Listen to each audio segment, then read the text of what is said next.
大家好，歡迎收睇及吧嘅敗家生活，我係你哋嘅節目主持人泰臣啊，又嚟到拼多多開箱啦。之前有粉絲問到有冇叉電器推介，終於你哋等到啦。適逢我嚟緊要去搭高鐵啊，咁搭高鐵嘅話要3C 尿袋噶嘛，屋企呢一個咧係冇3C 認證嘅，係時候要換一換啦。之前喺華強北嗰度咧，我都有介紹過一堆嘅，咁但係咧我都唔係太滿意啊。終於俾我喺拼多多嗰度咧揾到一個超級尿袋，佢除咗有基本嘅3C 認證之外咧，用量仲要超級大，有15000毫安。你哋平時買到嗰啲咧都係5000啊至到1萬嘅啫，所以佢比普通嘅尿袋咧體積係大啲嘅。咁喺拼多多上面睇相咧就唔係好覺嘅，咁但係佢嘅體積咧有成88啦，乘88再乘38，重332 gram。我開頭以為佢咧係同個迷你月餅咁大嘅啫，咁但係實際上咧佢嘅厚度係同包迷你椰漿咁上下大。如果攞包裝紙維達嘅做比較，你就睇到佢嘅實際大小係幾多㗎啦。咁份量咧一啲都唔細嘅，咁但係咧容量有翻咁上下，所以對比起其他尿袋咧，咁佢個體積大翻啲咧，亦都係好合理嘅。佢自帶有個2腳嘅插頭啦，一個 USB-A 嘅 port 啦，咁同埋有個 USB-C 嘅 port，咁可以咧雙向叉電啊，即係話呢邊插入去又得，放電出嚟亦都得啊。咁啊同時咧佢有一條 Lightning 線啦，同埋有條 Type C 線，咁即係話一條線都可以唔使帶。有45W 嘅快充，可以叉手提電腦啦，最多可以支援5台設備同時充。頭先講咗啦，有一條 Lightning 線，一條 Type C 線，咁之後咧仲有2個 pop 啦。咁講嚟講去都係4個位啫喎。咁點樣可以同時叉5個設備啊？大家望一望頂頭呢個位置，磁吸叉電。咁呢個位咧，除咗要嚟叉手機啊，仲可以叉埋手錶同埋耳機。呢個就係我睇中嘅地方啦。因為一直以嚟啊，叉手錶咧，我都要另外帶一條獨立嘅叉電線，真係超級麻煩。而家又慳翻唔使帶啦。無線叉電輸出有15W， Lightning 線輸出係27W。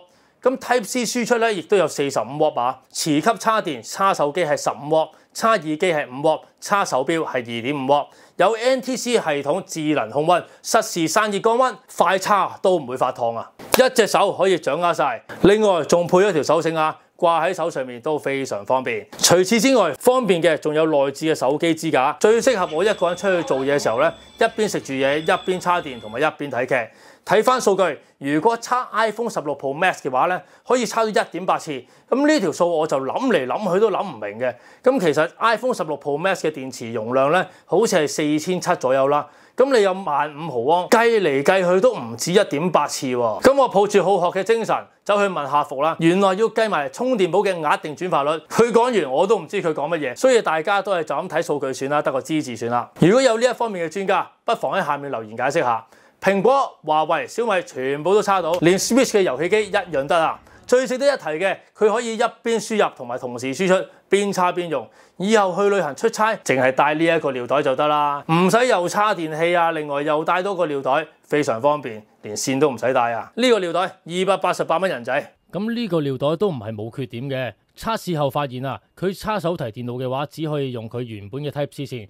如果要用到 MacBook 本身嗰個磁吸叉電器咧，係用唔到嘅，因為 Type C 嗰個位唔夠 W 數。另外，佢跟機嗰條 Lightning 線非常之短啊！如果你好似我咁仲用緊13 Pro 呢啲舊款 iPhone 嘅話，想擺喺個支架上面一邊煲劇一邊叉電咧，基本上係冇可能。不過如果你部電話係用 Type C 叉電嘅話，咁就冇問題啦。講完出街用嘅尿袋，就講下我喺屋企叉電咧用邊隻叉電器啦。市面上有好多拖板咧已經有 USB 輸出㗎啦，咁但係喺香港買到啲拖板咧通常都係3腳嘅。如果你要用大陸嘅電器咧，要加個 adapter 就非常之唔方便。另外擺喺書台上面都唔靚仔啊，又要安全又要靚仔，我就會推薦呢一個牌子力得樂。輸出你可以揀翻3腳，亦都有國際通用嘅，可以輸出10A， 攞電方式都有得揀，有美式啦、歐式同埋英式。咁我喺香港用就梗係買翻英式3腳啦。佢有2個 AC 嘅插座啦，2個 Type C 同埋1個 USB-A， 最大嘅功率係2500W啊。Type C 位咧支援45W快充，可以插到手提電腦。好多人都擔心呢啲通用嘅插座嘅安全問題，呢個拖板就幫到你解決晒啦。有獨立嘅開關。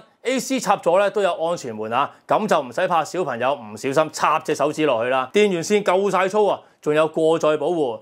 底部咧仲有個防滑墊喎，擺喺書台上面都唔會跣啊。插頭夠晒用，仲要好靚仔啊！嫌 USB 位唔夠用嘅話，我另外仲買多咗個1出6嘅拖板，有3個 USB-A 啦，3個 USB-C， 140W 氮化鎵超級快充。攞電位本身係2腳嘅，不過咧佢送咗幾個 adapter 咧，俾你方便轉換，咁去到邊都啱晒插啦。仲有電流功率顯示，唔想顯示嘅話，仲可以熄咗佢啊！呢個掣仲有其他功能嘅，不過最重要嗰個功能咧就係長撳佢熄咗佢，停止輸出。另外咧又係大家關心嘅安全問題啊！佢有電流保護啦、功率保護啦、電壓、過溫、電磁場、短路、修復、低電壓、充電9大保護。咁產品嘅參數咧，我就唔喺呢度嘥時間講啦，放咗上螢光幕，大家有興趣嘅就暫停佢，了解下啦。咁拖板嘅充電倉咧，我就唔係淨係得用呢2個嘅，大家可以睇翻我個購買記錄，力得樂呢個牌子咧，我仲買咗其他產品，不過都係大同小異。今日我淨係介紹住呢2個先啦。第4樣要介紹嘅就係3合1嘅充電座，唔知大家記唔記得啦？上年我仲蒙緊面嘅時候，介紹過一款可以降溫嘅磁吸充電座。當時咧喺淘寶嗰度揾咗勁耐啊，都係得一款，用到而家，不過頸呢個位咧就有啲鬆啦。擺個電話上去咧，佢會耷頭啊！咁又有藉口買過另一個啦。我喺拼多多嗰度咧發現咗另一款，唔使諗即刻買，因為佢摺疊起上嚟啊，冇咁阻埞，成個盒咁樣方便收藏，擺喺公司個 tray 度真係一流啊！佢最吸引之處咧就係主動製冷降溫，後面呢度有個半導體散熱器嘅，磁吸充電就好衰嘅，發熱咧就在所難免，電池過熱又會影響壽命啦。呢個可以一邊叉一邊製冷，充完之後部電話背脊仲係好冰涼㗎。實際幫到夠電幾多咧就真係唔知，但係有好過冇啊嘛。輸出功率 iPhone 有15W， 30分鐘就可以叉到50%，叉 AirPod 嘅話有5W， Apple Watch 嘅話有2.5W。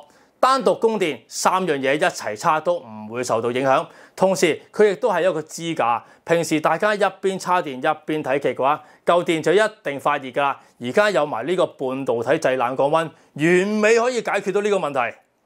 價錢110蚊。嗱，話咁快咧就介紹咗今期我買過嘅幾件叉電設備啦。我買之前都有考慮過安全問題嘅，大家如果真係對佢冇信心嘅話咧，咁就真係唔好買啦。我絕對冇收錢幫佢賣廣告或者係強迫大家去買嘅。頭先我介紹過嗰幾個叉電器，連結我已經擺晒喺資訊欄㗎啦。有興趣嘅就自己撳入去選購啦。記得連結唔一定係最平嘅，買之前一定要格價。今集條片就講到呢度，中意嘅記得俾 like、訂閱同埋 share，follow 埋我個 IG。我哋下集再見啦，拜拜。